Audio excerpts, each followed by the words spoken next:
From the News Channel 5 Network, this is Inside Politics. Hello, everyone. I'm News Channel 5's political analyst, Pat Nolan. Welcome to Inside Politics. Our guest today is Tennessee U.S. Senator Bob Corker. Senator, we really appreciate you coming on the show Pat, today. good to be with you. Now, you've been much in the news lately because you've been in conversations with your party's presumptive presidential nominee, Donald Trump. More specifically, you say you are consulting with him about foreign affairs. Now, how did this relationship between you and Mr. Trump get started? We've offered to consult, and they've taken us up on a few occasions. He called you, or you called him? No, I did not call him. He gave a speech in Washington, and it was a pretty big step away from sort of the personality campaign that had been taking place so far. So, we said good things about it. And I got a call the next day, but the campaign's reached out on 2 or 3 occasions about certain things, but I don't consider myself an advisor, but certainly I want to see good things happen, and if there's any way that, just like you would want to do, if there's any way that we can offer some insights that they'd like to receive, we're glad to do it. It strikes me that when you began in the Senate, you were somewhat of a novice, I suppose, in foreign affairs. You had been in public office before. Yeah. And I suspect you may see Mr. Trump sort of in that same position. This is his first political race. It's also the first time I think he's had to deal with real foreign policy. He's dealt with foreign governments and negotiations. That's right. But that's different from foreign policy. Oh, it's very different.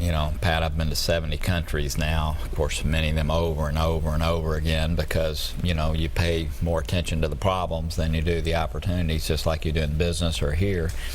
But, no, I've learned a lot and understand a lot of nuance that I didn't at the time. And again, if I can help anybody as they think through foreign policy issues, we're always desiring to do it. I had Jim Baker in this week, who I spend some time with. I'm going to have breakfast with Henry Kissinger on Monday morning up in New York. So, I spend a lot of time myself seeking insights from other people. Your relationship with Mr. Trump is based primarily on those telephone calls. You have not met him personally. I've never met Donald Trump, and may never meet him, but I haven't met him. My guess is I'll meet him. So you're sort of waiting for him to call you back, or somebody to set something else up in terms of advising him on foreign policy? Yeah. We don't. And actually, what's happened is his campaign manager, Paul Manafort, has been the one that's on several occasions reached out. But again, I don't consider myself an advisor. I consider myself someone who's chairman of the Foreign Relations Committee, and if there are things that we can help, we hear sometimes from Senate candidates and others,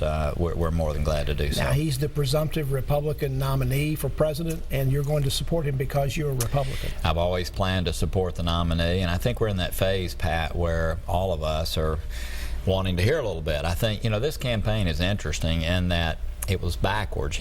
Typically a candidate sits down with their team and they go through, they hear all the various points, and then they decide what their positions are going to be.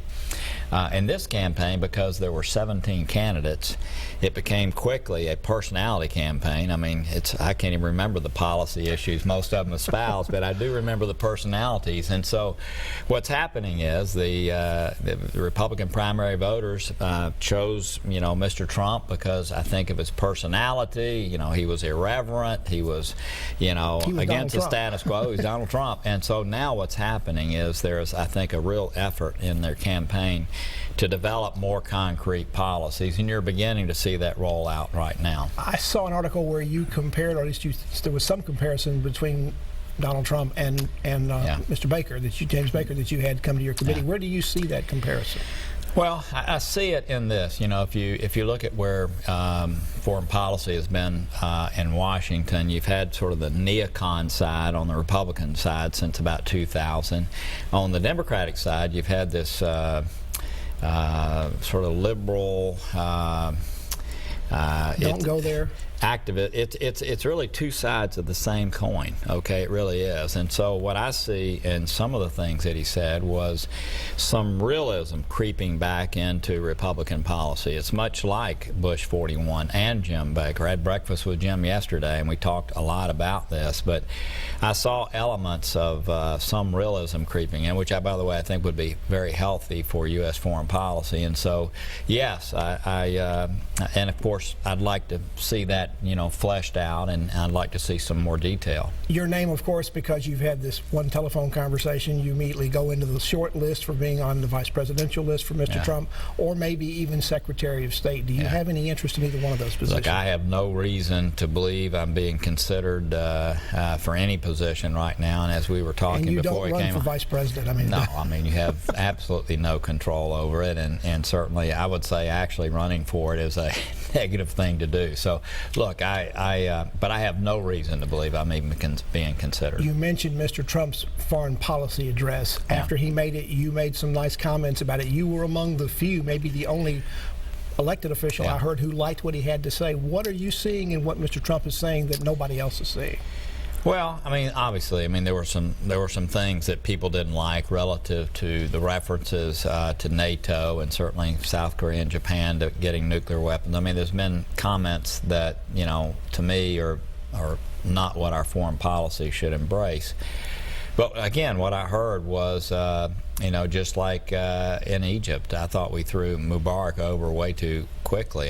He'd been a long-term ally, and in Libya, I didn't think we should have gone in. I didn't understand what our core national interests were. So, I heard some realism where, you've got to be selective. It's selective engagement. We talked a great deal about this yesterday with Jim Baker in a hearing, but you've got to really determine what your core interests are, what it is you're trying to achieve, and I think that we haven't done enough of that since the year 2000. Let's take a break. U.S. Senator Bob Corker is our guest on Inside Politics. Our conversation with him continues after these messages.